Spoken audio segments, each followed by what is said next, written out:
Your voice, your vote, and the presidential debate that just wrapped up. Good evening, I'm Juliette Dragus. 13 on Your Side political reporter Josh Alburtus has been looking at the numbers going into tonight, and he watched the full debate. He's here to break it all down for us, Josh. Juliette, these two candidates, Democrat Kamala Harris and Republican Donald Trump, have never met face-to-face on the debate stage before tonight. So while we've seen back and forth for the last month and a half or so, this is uncharted territory for both campaigns, and there was a lot riding on what happened tonight, especially when it came to winning over the small remaining pockets of perhaps undecided voters in battleground states like ours. I think they're both going to be fighting over that population that still haven't quite made up their minds or want to learn more. So I think that's really the target audience for both of them coming out of tonight's debate.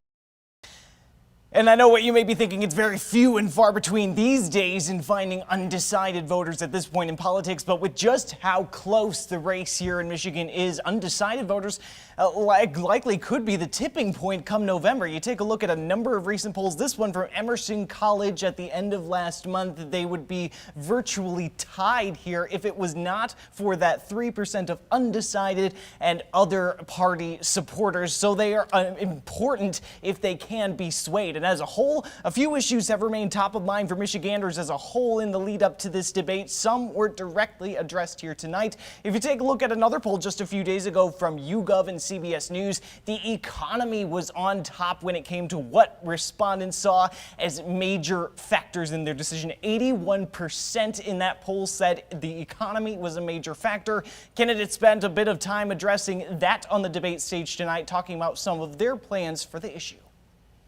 I love our small businesses. My plan is to give a $50,000 tax deduction to startup small businesses, knowing they are part of the backbone of America's economy. We're doing tariffs on other countries. Other countries are going to finally, after 75 years, pay us back for all that we've done for the world. And the tariff will be substantial.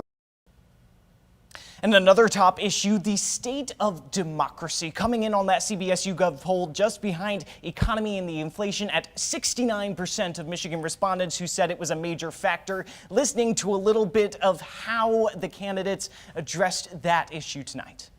There is a place in our campaign for you to stand for country, to stand for our democracy, to stand for rule of law, and to end the chaos, and to end the approach that is about attacking the foundations of our democracy because you don't like the outcome. But those are cases, it's called weaponization. Never happened in this country. They weaponized the Justice Department.